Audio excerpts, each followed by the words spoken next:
Hi, I am Dr. Sid, and I am the clinic director at Smart NYC.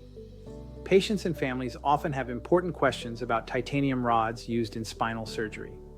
In this video, I will answer some of the most common questions about safety complications and long-term considerations. One common question is how often titanium rods cause complications in back surgery.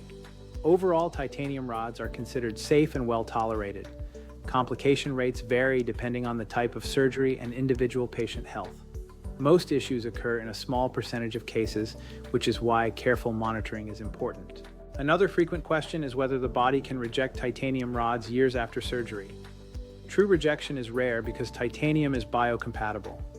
In uncommon cases, delayed sensitivity or allergic type reactions can occur, which should be evaluated by a medical professional.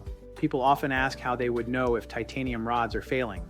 Possible signs include new or worsening back pain that travels down the legs, numbness, weakness, or changes in movement. Any of these symptoms should be checked promptly by a doctor. Titanium rods provide strong spinal support, but some lifestyle adjustments may still be needed. High-impact activities are often limited, especially early in recovery. Your surgeon will provide guidance on safe activities based on healing progress. Determining whether back pain is related to titanium rods can be complex. Pain may come from muscles, joints, nerves, or nearby spinal segments rather than the hardware itself.